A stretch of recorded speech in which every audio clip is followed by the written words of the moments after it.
Ja, wir haben heute auf dem Tisch ein Dynacord EchoCord Super 75, ein Bandecho mit einer Besonderheit, die wir gleich noch sehen werden. Die 75 im Namen, nur vorweg gesagt, deutet nicht auf das Baujahr hin. Diese Geräte wurden, soweit ich weiß, ab 1968 etwa gebaut, bis in die 70er Jahre hinein. Und wenn wir uns mal die Netzanschlussbuchse anschauen, dann vermute ich, dass das Gerät auch tatsächlich von Ende der 60er stammt, weil das ist noch diese alte Bauart, wo die Schutzerde, der Schutzleiter außen ist. Also noch nicht der dreipolige, der Dreiecksaufbau, den man heutzutage kennt. Ja, das Gerät ist ein Kellerfund par excellence. Das stammt aus einem Nachlass. Und es ist sicherlich auch schon seit vielen, vielen Jahren nicht mehr gespielt worden. Was aber jetzt nicht unbedingt der Schaden ist. Wir schauen mal interessehalber unten in das Gerät rein. Denn das sieht wirklich komplett original und, soweit ich das jetzt so beurteilen kann, auch komplett unverbastelt aus. Und hier kommt auch jetzt gleich die Besonderheit. Ich hoffe, das kann man sehen.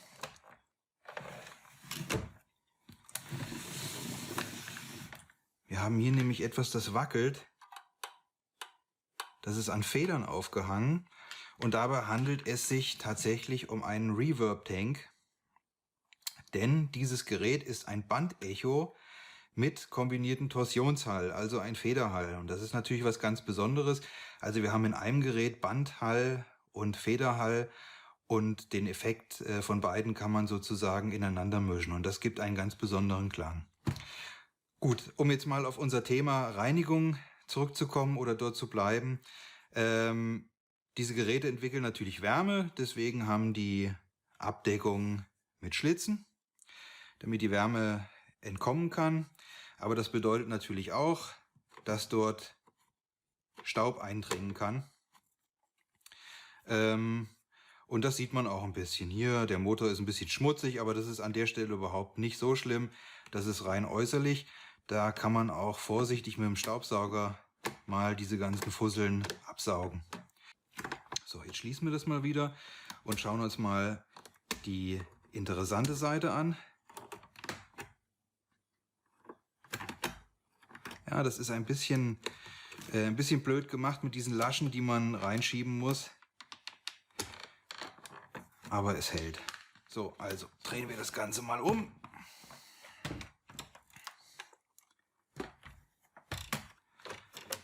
Öffnen hier wieder die Laschen und dann legen wir den Blick auf das Bandlaufwerk frei. Ne? Irgendwo hängt es noch. Hier, da immer noch. Ja, ist schon anspruchsvoll. Also, hier ist das Bandlaufwerk und wir sehen auf den ersten Blick, das ist sehr schmutzig. Und das ist der Schmutz an dieser Stelle. Der ist auch nicht nur rein ästhetisch ein Problem, sondern wir haben hier viele sich bewegende Teile. Unter anderem auch dieses Gestänge, wo der Aufsprechkopf bewegt wird, um verschiedene Echozeiten zu bekommen. Und alles, was sich bewegt und was sich nicht richtig bewegt, ist natürlich ein Problem. Diese Umlenkrollen, die sind alle auf einer Achse gelagert. Die ist natürlich geschmiert gewesen, die muss auch geschmiert sein. Und dies in Verbindung mit Staub sorgt natürlich dafür, dass hier sich ganz schön ekliger Belag abgelagert hat. Und das hat natürlich auch abrasive Wirkung. Das heißt, jeder Staub, der in die Lagerung reinkommt, sorgt natürlich dafür, dass sich das Ganze über die Jahre abwetzt.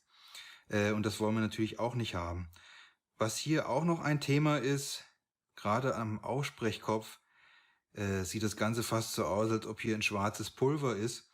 Wenn ich mir mal den Tape Loop anschaue, dann sieht der teilweise doch sehr, sehr mitgenommen aus. Ich glaube, das ist teilweise auch Bandabrieb, was wir da finden. Und das ist natürlich überhaupt nicht schön. Also das darf nicht sein und das muss sauber gemacht werden, bevor dieses Gerät wieder ordentlich läuft. Ja, ein Problem, das nur indirekt damit zusammenhängt, aber das möchte ich hier auch nochmal ansprechen, weil das hat man relativ häufig. Diese Bandechos haben natürlich einen Ausschalter. Jetzt kann man natürlich sagen, gut, ob ich jetzt den Ausschalter drücke oder den Netzstecker ziehe, ist gehupft wie gesprungen, das Gerät ist aus, alles super. Das ist leider nicht so, weil bei diesem Gerät und bei den meisten anderen Bandechos von Dynacord und Echolette ist es so, dass mit dem Betätigen dieses Ausschalters auch die Andruckrolle vom Capstan ausrückt. Ich drücke mal diesen Schalter und wir schauen mal genau an diese Stelle. Also, die Rolle hat jetzt Abstand zum Capstan, ein kleiner Spalt tut sich auf und das ist ganz wichtig, weil mit diesen Gummirollen ist es recht ähnlich wie mit Gummireifen am Auto. Wenn ich ein Auto jahrelang unbewegt stehen lasse und der Reifen immer auf derselben Stelle auf dem Asphalt steht, dann wird der Reifen an dieser Stelle verformt. Das nennt sich Standplatten. Und das geht auch nicht mehr weg. Das bleibt und dann wird es eine sehr holprige Fahrt. Und das Gleiche passiert auch hier. Man kann mal in diese Richtung hier gucken. Diese Feder bzw. diese Lasche ist ein Indikator. Wenn ich hier die Rolle drehe, dann sieht man, dass sich das ziemlich hin und her bewegt. Man kann das auch sehen, hier ist eine Stelle an der Rolle, wo sie richtig einrastet. Hier, man hört das auch. Das heißt, diese Rolle hat sozusagen einen Standplatten und das wird problematisch werden. Das wird fürchterliche Geräusche machen beim Laufen. Der Gleichlauf des Bandes wird auch gestört sein. Diese Rolle hat aber ohnehin das Problem, dass der Gummi steinhart ist. Also muss man mal schauen, was man da machen kann, aber es würde mich nicht wundern, wenn wir die ohnehin austauschen müssen. Okay, also die Reinigung dieses kompletten Laufwerksbereiches wird einiges an Zeit verschlingen, aber das ist etwas, was sich lohnt und muss unbedingt gemacht werden. Und das machen wir jetzt mal. Ja, es geht alles erstmal damit los, dass wir den alten Tape Loop rausnehmen. Wenn man sich den mal genauer anguckt, hätte man das schon vor Jahren machen sollen. Da ist überhaupt nichts mehr drauf, also da ist überhaupt kein magnetisierbares Material mehr drauf. Da kann man teilweise durchgucken und das Ding kann, so wie es ist, auf den Müll geschmissen werden. Da fliegt es schon weg und tschüss. Als nächstes entfernen wir erstmal die Rollen. Diese Rollen werden durch sogenannte Sägeringe auf den Achsen gehalten. Um diese Ringe zu entfernen, braucht man eigentlich eine Spezialzange. Die verwende ich hier. Das ist eine Knipex 4911 A0. Die ist für die ganz kleinen Ringe von 3 bis 10 mm. Und mir sind die ersten Ringe mehr oder weniger unter der Zange explodiert.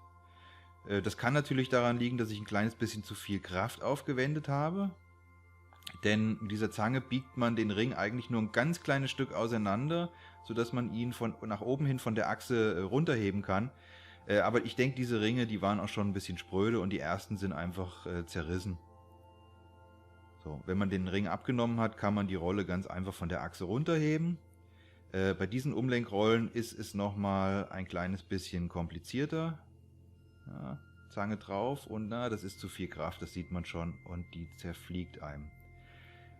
Da ein bisschen vorsichtig sein, wenn das passiert, dass keine Teile in die Elektronik reinfliegen, weil das sind ja Metallringe und wenn die irgendeinen Kurzschluss auslösen, weil die auf einer Platine liegen, ist das ziemlich doof.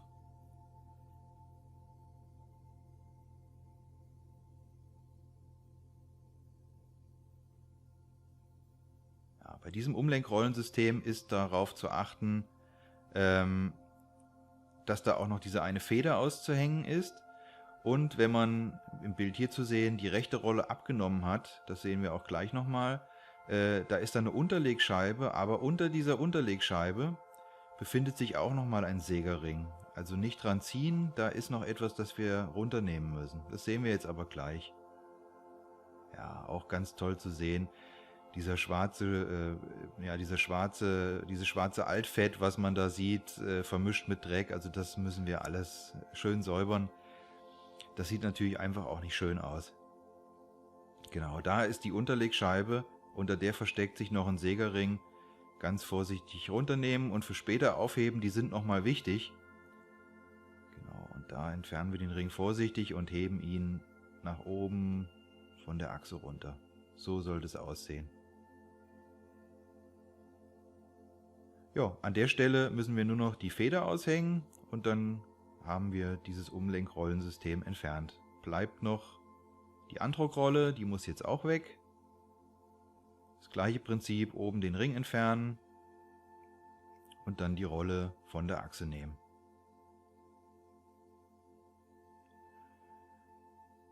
Ja, und dann kann es losgehen mit dem Putzen der großen Flächen. Hierfür verwende ich Küchenrolle und die benetze ich mit Isopropanol-Alkohol.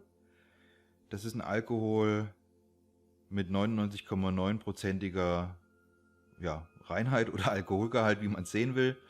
Der eignet sich deswegen gut, weil Alkohol natürlich fettige und ölige Rückstände am besten entfernen kann. Und dieser Isopropanol-Alkohol, der verdampft auch rückstandsfrei. Das würde jetzt vielleicht auf dieser Oberfläche nicht so auffallen, aber auf dunkleren Oberflächen sieht man das, wenn da weiße Schlieren übrig bleiben. Und das kann zum Beispiel auch bei Spiritus oder zum Putzen kann man ja, glaube ich, auch so Branntweinessig verwenden. Das eignet sich nicht. Das ist nicht rückstandsfrei. Also hier am besten Isopropanol nehmen. Das ist auch nicht teuer. Das gibt es in Literflaschen. Da kann man eine Flasche kaufen und die hält jahrelang normalerweise. Ja, und dann wischen wir erstmal die groben Flächen ab. Das ist eine Sisyphus-Arbeit. Für kleinere Einzelbereiche oder auch da, wo sich der Schmutz ziemlich gehäuft hat, nehmen wir dann einfach so ein Wattebäuschen. Es ist generell so, dass man über die meisten Flächen mehrfach drüber wischen muss. Am Anfang verschmiert sich der Dreck einfach nur und da muss man einfach Geduld haben. Immer und immer wieder drüber wischen und irgendwann ist das Ganze dann auch komplett sauber.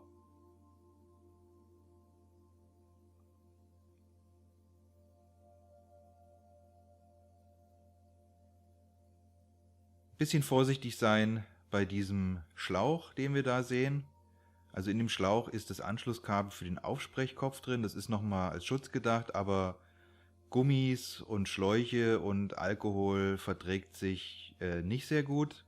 Das würde die Gummis austrocknen. Das ist bei den alten Geräten ja eh schon ein Problem, dass die meistens ja schon ausgetrocknet sind. Also da muss man nicht noch mehr Schaden anrichten. Deswegen hier ein bisschen großflächig drum wischen, da kann man andere Sachen zur Reinigung benutzen.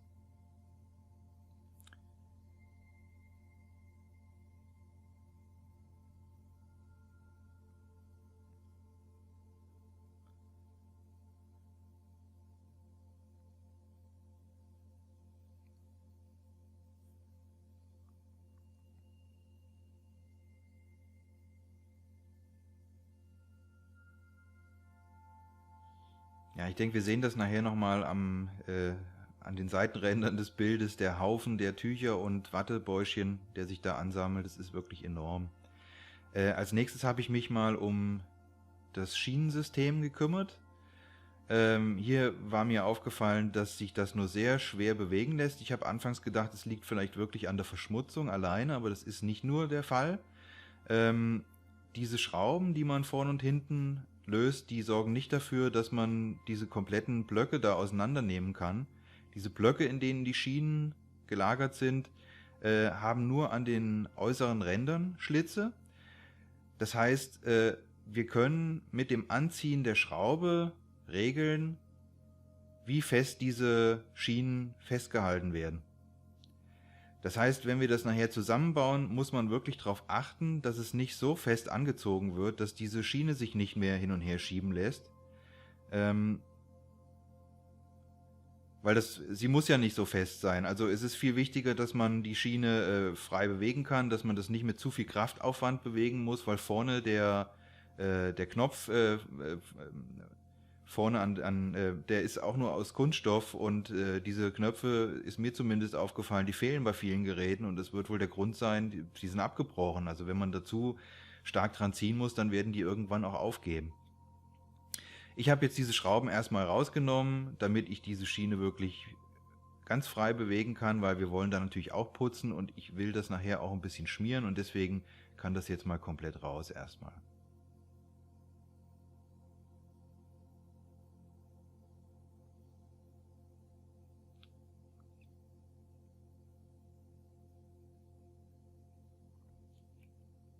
Genau, man sieht mich da ein bisschen rumrätseln, weil ich habe diese Schiene habe ich das erste Mal auseinandergenommen und ich war noch etwas verwirrt, weil ich hatte eigentlich vermutet, dass man das komplett abnehmen kann, aber die Blöcke sind von unten auch festgeschraubt und die Mühe wollte ich mir einfach nicht machen, also ist auch nicht notwendig. Also man kann auch schön das alles von außen putzen. Ja, da haben wir nochmal die Helmkamera-Perspektive oder die Stirnkamera. Damit habe ich bei diesem Video mal ein bisschen experimentiert. Ich hoffe, ihr werdet nicht seekrank. Ja, da sieht man den Isopropanolalkohol. Schön das Tuch benetzen.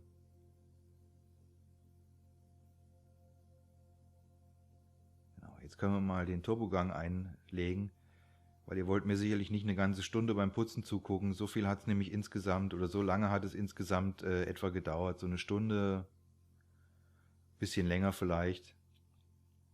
Also es war nicht gelogen, es dauert schon etwas. Aber wenn man das regelmäßig macht und es nicht wieder in diese Situation kommen lässt, dann geht es natürlich auch immer schneller dann in Zukunft.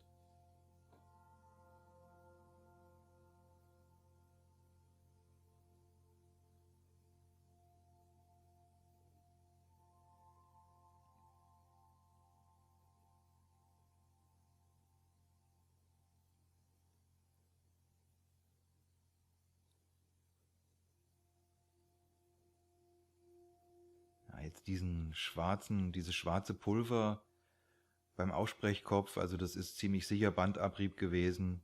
Das ist nochmal ein ordentliches Stück gewesen, das zu entfernen.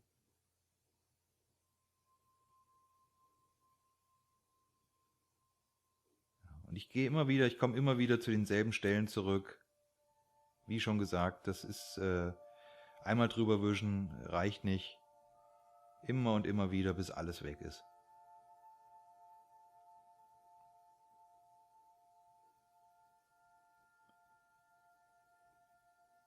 Ja, bei dem Arm habe ich festgestellt, dass da doch schon Flugrost drauf ist. Oder ja, Oxidation, ist ja Aluminium. Und da müssen wir nachher nochmal ein bisschen was anderes machen. Also da ist mit Reinigen nicht getan gewesen und den Motor habe ich erstmal ausgelassen. Das kommt auch etwas später in diesem Video. Um den muss man sich besonders kümmern.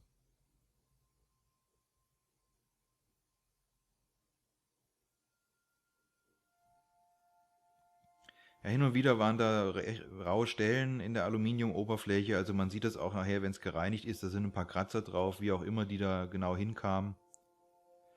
Ja, jetzt kommen die Drahtbürsten zum Einsatz. Eben für diesen Arm, wo die Andruckrolle drauf sitzt, weil der ist schon ziemlich angegriffen, das ist alles sehr, sehr rau und deswegen habe ich mich entschieden, da vorsichtig mal mit verschiedenen Drahtbürsten entlang zu schrubben, um das vielleicht ein bisschen besser hinzubekommen. Und man sieht auch, da staubt der Belag schon richtig weg. Und ja, das Ergebnis spricht für sich, denke ich. Also das Hinterherbild sieht schon deutlich besser aus. Aber natürlich kann man altes Metall nicht zu neuem Metall machen. Also ein bisschen Patina kann bleiben.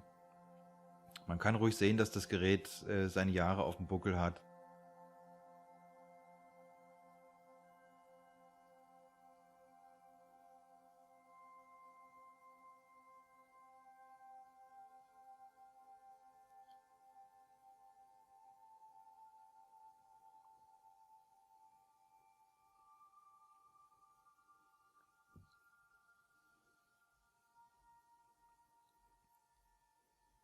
Genau, solche Mini-Drahtbürsten, die gibt es in verschiedenen Größen. Das ist auch nicht verkehrt, sich sowas mal in den Werkzeugkasten zu legen. Die gibt es als Edelstahlbürsten, welche mit Draht.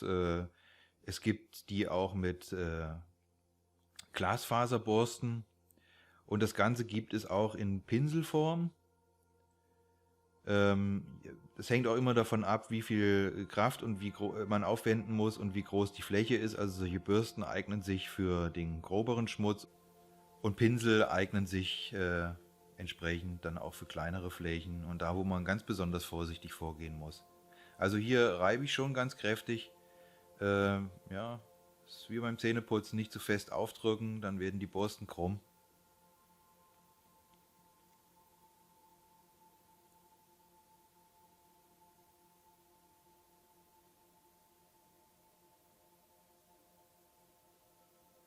Da sieht man auch den Berg der bisherigen Tücher. Das wächst und das war zum Schluss auch doppelt so groß.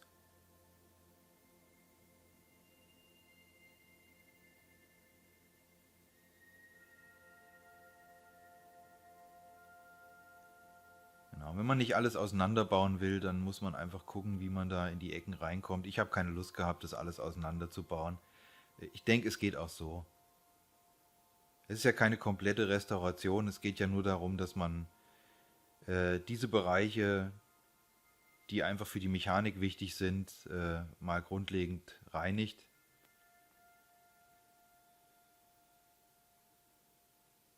Genau, das ist eine etwas weichere Bürste.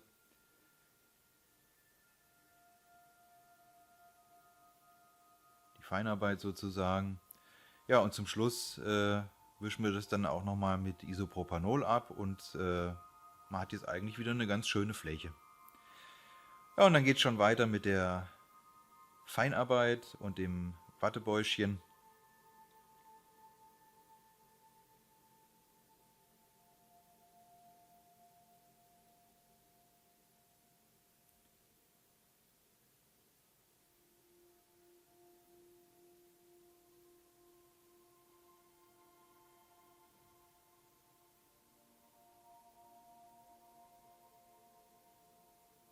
Ja, es gibt im Internet auch komplette Reinigungssets zu kaufen. Da sind teilweise dann auch größere Wattestäbchen und sowas drin. Aber es ist halt immer die Frage, diese Komplettsets kosten dann meistens auch irgendwas so 15 bis 20 Euro oder noch mehr. Und letztlich kann man das ja alles mit diesen Haushaltssachen, also die der ein oder andere ja sicherlich zu Hause hat, Wattestäbchen, Wattepads, Wattebäuschen, Küchentuch, das hat man ja alles zu Hause. Also höchstens natürlich das Isopropanol, das hat nicht unbedingt jeder.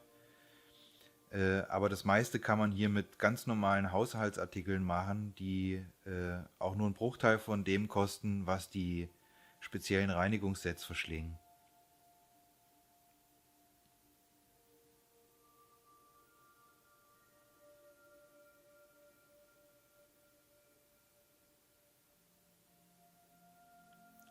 Ja, es entwickelt sich langsam, aber wir sind noch nicht ganz am Ende angekommen. Wie gesagt, immer wieder über die gleichen Flächen drüber, bis ich das Gefühl hatte, dass da keine schwarzen Schlieren mehr zu sehen sind.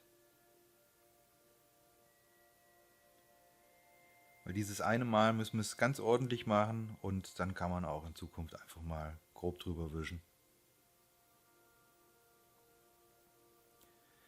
Ja, übrig geblieben sind jetzt die kleinen Ecken, wo die Bandführungen sind und die Tonköpfe.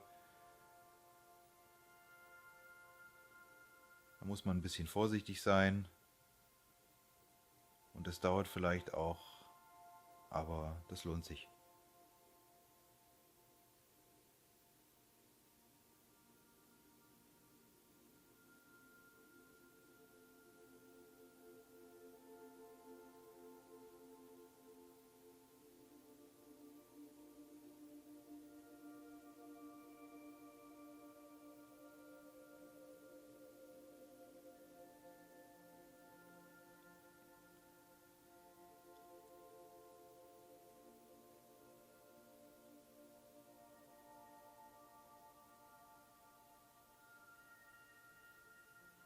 Ja, vielleicht noch ein Nebensatz zu dem Isopropanol.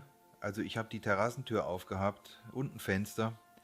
Denn wenn man eine Stunde in dem Dampf steht, das merkt man schon. Das ist sicherlich auch nicht gesund. Also bitte darauf achten, dass der Raum, in dem ihr das macht, gut belüftet ist.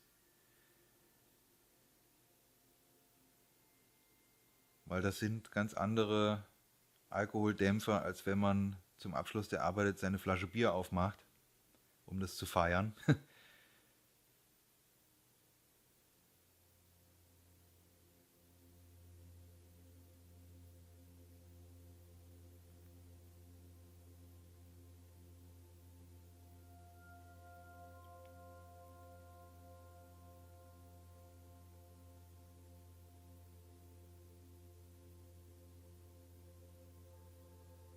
Ja, man sieht auch, es hängt immer noch Dreck an den Wattestäbchen dran. Auch wenn es mittlerweile schon ganz gut aussieht, es ist immer noch was da. Und es ist bei dem Gerät auch wirklich in jede Ritze und jede Ecke reingezogen. Aber zum Endspurt legen wir nochmal den Turbogang ein und wischen weiter über alles drüber. Man hat jetzt auch so ein bisschen gesehen, da ist teilweise auch so ein metallisch glänzender Schmutz in dem Tuch drin. Ich bin mir eigentlich relativ sicher, dass das von der Aluminiumoberfläche kommt. Die ist oxidiert bzw. eloxiert, sagt man da ja. Und das wischt sich auch ein bisschen runter und dann wird die von matt eher wieder zu glänzend. Das wird im Laufe der Zeit sich aber wieder zurückdrehen. Also die wird wieder etwas dunkler und matter.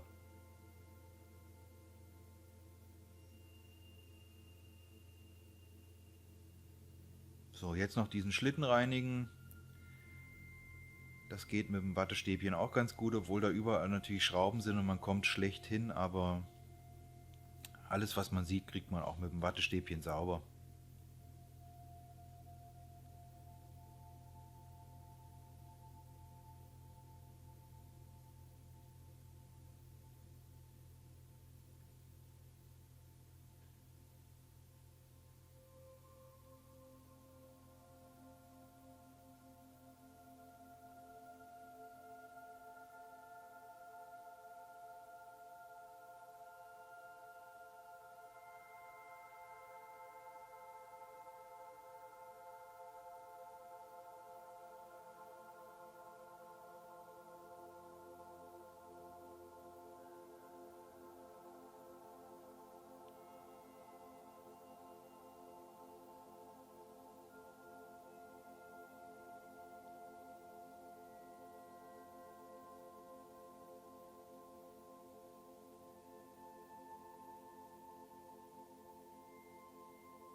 Ja, an einigen Stellen ist in dem Aluminium natürlich auch schon ein bisschen der Lochfraß drin, also einfach durch die Umwelteinflüsse. Einige Stellen sind rau, gerade oben bei diesen Abdeckungen, das sieht man ein bisschen, da sind tatsächlich so ein bisschen kleine Löcher drin, also das ist halt so.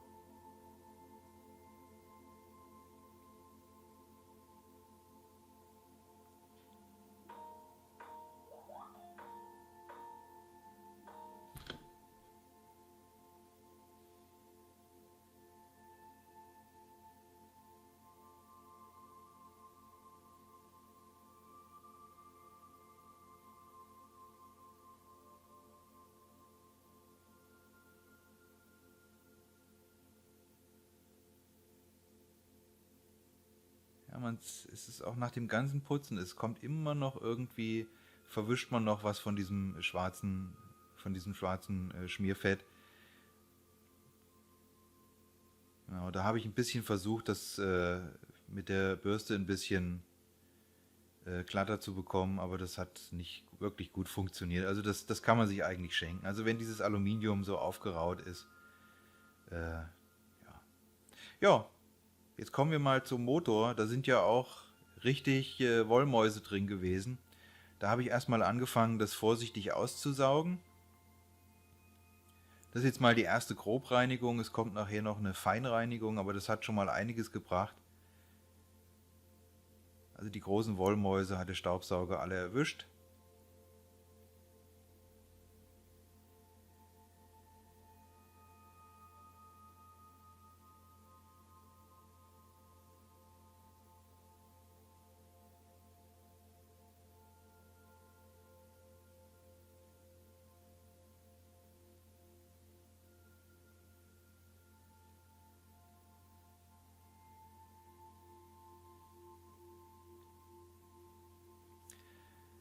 Ja, dann die Köpfe nochmal gezielt reinigen, das ist der Löschkopf.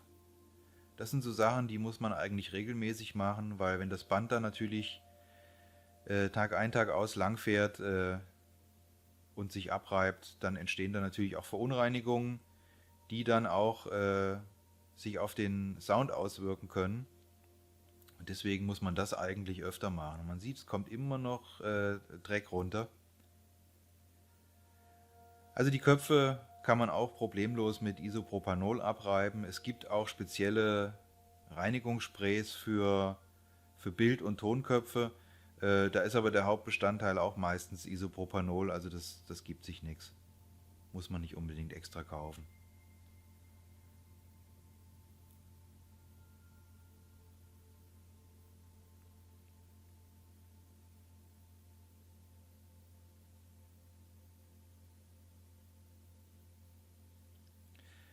Ja, die Kollegen sind jetzt natürlich auch noch zu säubern.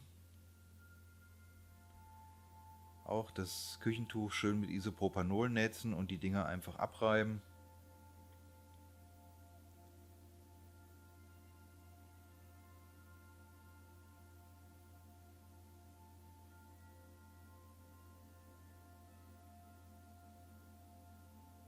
Ja, das ist Hartplastik, das stört sich nicht an dem Alkoholreiniger.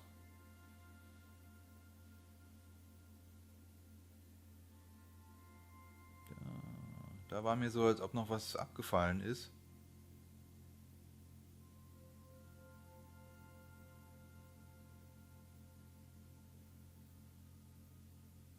Habe hinterher auch nochmal genau nachgeschaut. Es ist tatsächlich da noch eine Unterlegscheibe dran geklebt, die runtergefallen ist auf dem Fußboden.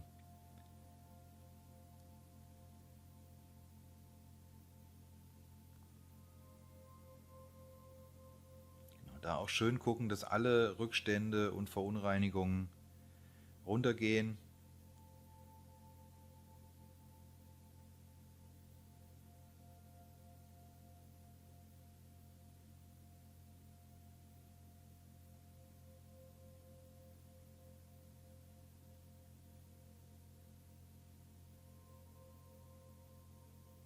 Da ist der Berg der Tücher.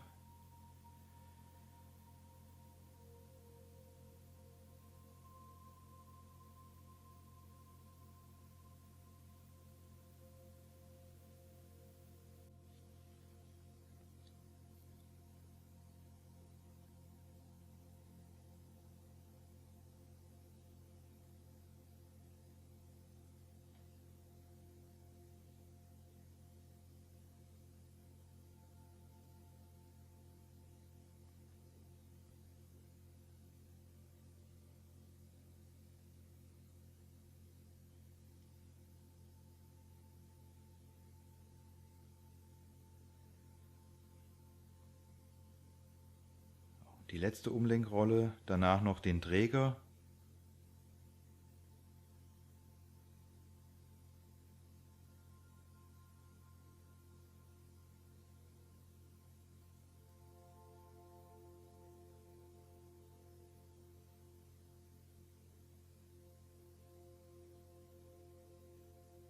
Der Kunststoff hat sich natürlich im Laufe der Jahre mehr von weiß zu gelb verfärbt, aber das ist überhaupt kein Thema. Auch da noch eine Unterlegscheibe. Das ist alles voller Unterlegscheiben. Man sollte es nicht meinen.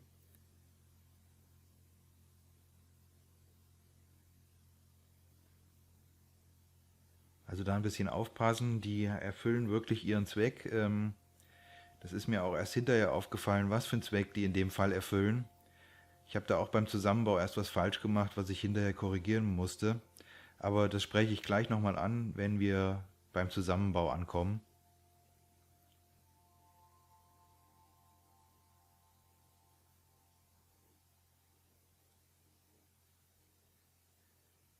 Genau, da kann man auch mal ein bisschen in die Ecken und in die Öffnungen reingehen mit so einem Wattestäbchen.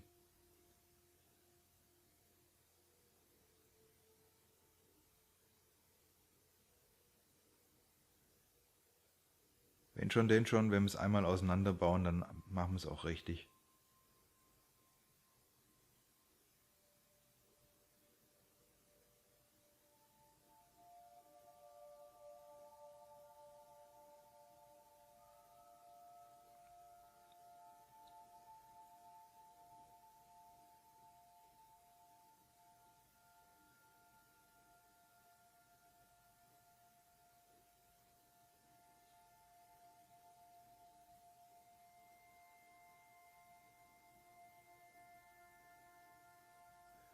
Okay, und jetzt kommt noch die Andruckrolle.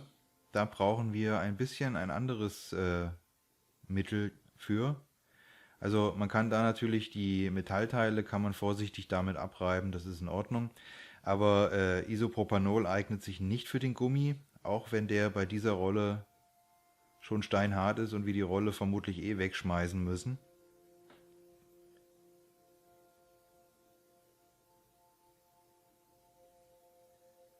Aber für diese Rollen gibt es andere Mittel. Ich habe hier, sieht man auch gleich, einen Walzen- und Rollenreiniger verwendet von Event EW5617. Da sagt uns die Werbebotschaft, entfernt Wachs, Schmiere, Öl und Unreinheiten, schont den Gummi. Und ich habe mal ins Datenblatt reingeschaut. Inhaltsstoffe 60-70% Lösungsmittel, nämlich Kohlensäure-Dimethylester, aber auch 10-12,5% Isopropanol. Also ganz kann man auf den Reinigungsalkohol nicht verzichten, aber die Zusammensetzung davon ist natürlich anders als bei reinem Isopropanol und das ist auch für Rollen bei Druckern, und ich habe mir gedacht, das kann für diese Art von Rollen dann auch nicht schlechter sein. Aber wie gesagt, der Gummi ist hart und er hat auch eine Delle. Ich werde mit dieser Rolle bei Gelegenheit mal was ausprobieren. Vielleicht kriegt man diese Delle auch wieder raus. Das wird sich zeigen. Da werde ich aber nochmal ein separates Video zu machen oder auch nicht, wenn es schief geht. Oder gerade dann. So, jetzt ist die Reinigung im Wesentlichen durch. Noch ein paar Kleinigkeiten und die Detailreinigung des Motors.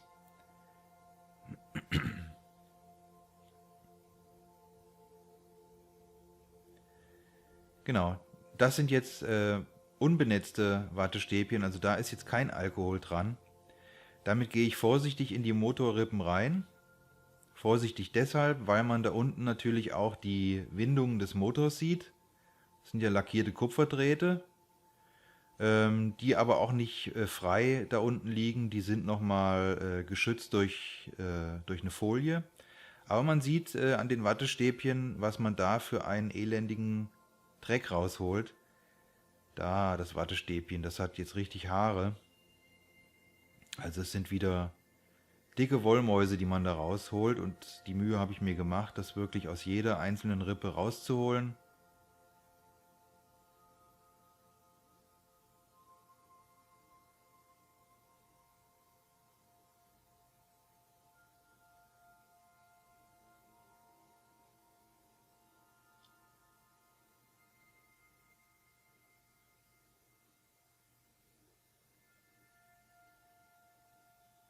Das ist alles ein bisschen schlecht zu sehen. Da muss man dann auch mal mit der Taschenlampe reinleuchten, ob man alles wirklich gefunden hat oder ob da noch mehr ist.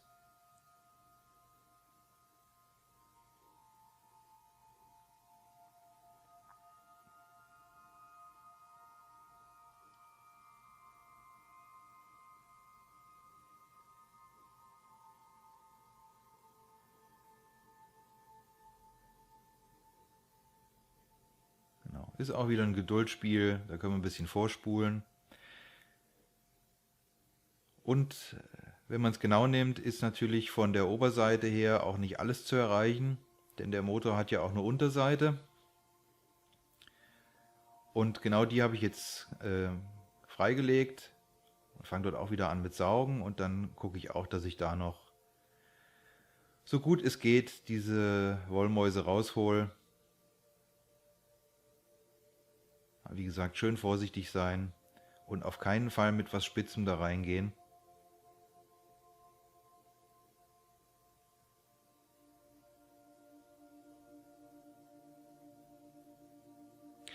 Ja, jetzt können wir mit dem Zusammenbau anfangen. Bei mir ist der Groschen noch nicht sofort gefallen, was diese Unterlegscheiben angeht. Dazu kann ich gleich was sagen. Jetzt sieht man erstmal dieses Schmierfett, was ich verwende. Ich habe mich da ein bisschen von von Empfehlungen aus dem Internet, aus Spezialforen leiten lassen. Die Frage ist ja grundsätzlich mal, was für ein Fett nimmt man? Es sollte natürlich kein Fett sein, das Kriecheigenschaften hat. Das heißt, wenn wir eine Achse schmieren, sollte sich das nicht über das ganze Gerät im Laufe der Jahre ausbreiten. Und ich bin dann gestoßen auf das Molykote EM30L. Das ist ein Hochleistungsfett für langsame und mittlere Geschwindigkeiten von Kunststoff-, Metall- und Gummimetallpaarung. Das ist genau das, was wir hier haben. Geeignet für Langzeitschmierung aufgrund geringer Ölverdunstung und geringer Neigung zur Oxidation. Es hat einen sehr geringen Reibungskoeffizienten und es ist mit den meisten Kunststoffen und Elastomeren verträglich. Das hört sich doch schon mal gut an. Die Zusammensetzung ist Polyalpha-Olefin, Lithiumseife, vermutlich für die Verdickung, und Festschmierstoffe.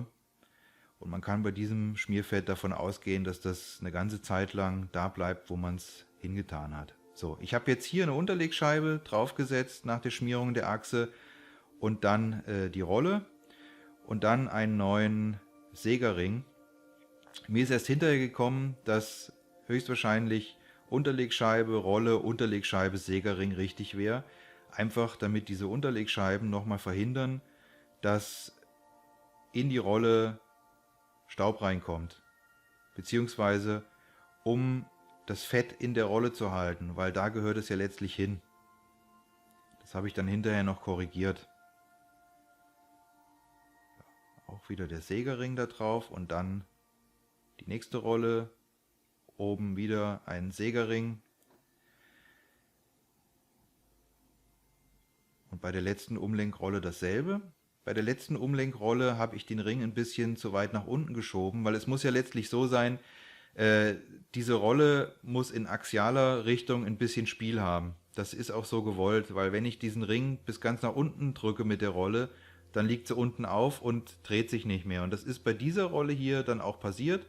Das könnt ihr nachher sehen in dem Videoteil, wo die Mechanik läuft. Das ist mir da nicht aufgefallen, aber im Bild sieht man, dass diese Rolle sich nicht bewegt. Das musste ich hinterher auch korrigieren. So, zum Testen kommt noch ein Tape Loop drauf. Das ist auch kein neuer, aber jetzt zum Test wird das Ganze funktionieren. Immer schön gucken, dass die Seite mit dem kleinen Klebestreifen außen ist. Auch da habe ich jetzt was falsch gemacht. Na, Tim, da gehört es nicht hin. Beim Aufsprechkopf muss man gucken, dass das Band wirklich direkt am Aufsprechkopf entlang geführt wird. Also genau auf die andere Seite von diesen zwei messingfarbenen Säulen. Ja, aber sowas passiert, wenn man nicht aufpasst.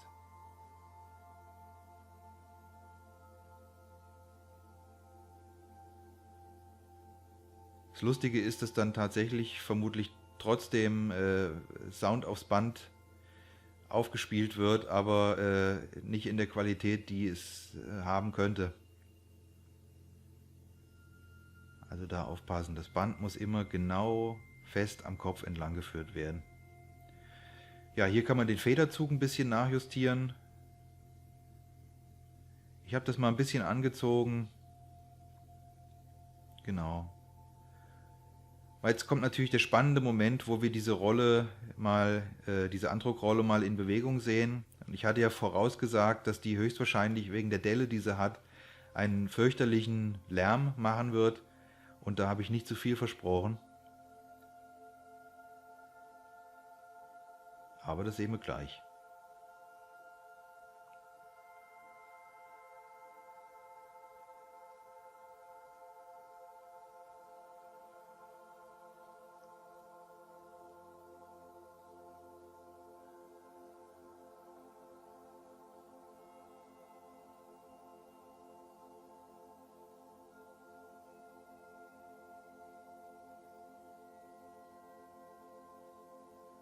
Ist jetzt der Moment gekommen, das Gestänge auch noch ein bisschen zu schmieren. Das ist hier natürlich schwierig. Also ich habe das Ziel verfolgt, dass sich Fett in diesen Kunststoffblock, in diese Öffnung reinschiebt, einfach damit es da geschmiert bleibt.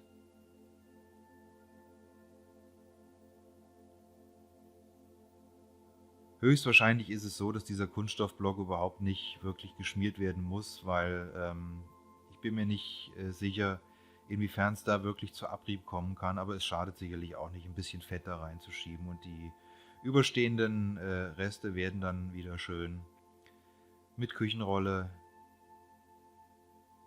und den Wattestäbchen entfernt.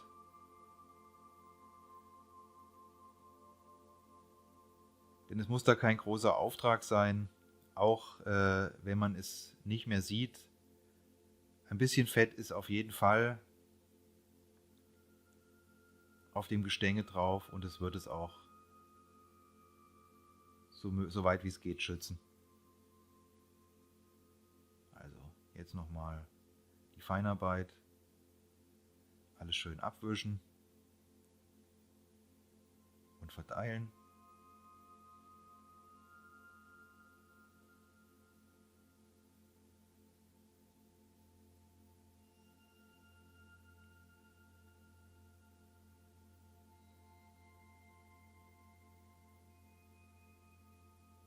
Und die Schrauben wieder drauf und wie gesagt, nicht zu fest anziehen. Das Ganze soll sich wirklich ganz locker und flockig bewegen. Wenn man vorne am Hebel schiebt, da möchte man keinen Widerstand und auch nicht zu viel Kraft aufwenden. Das sieht gut aus.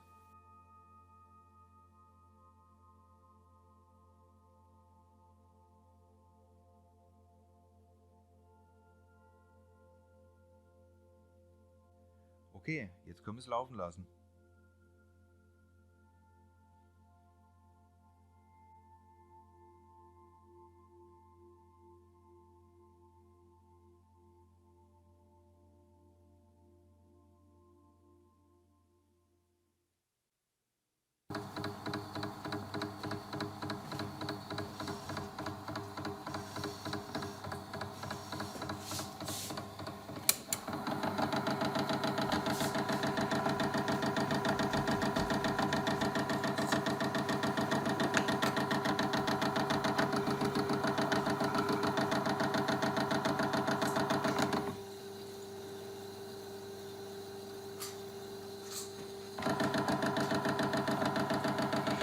Ja, das habe ich gemeint. Diese Andruckrolle kann nicht mehr verwendet werden. Die macht einen fürchterlichen Krach und das wird sich auch nicht mehr ändern.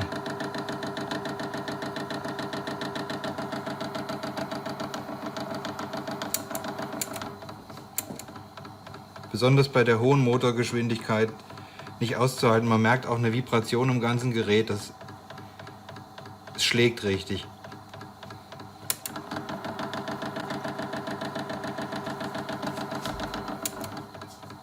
Deswegen immer ausschalten.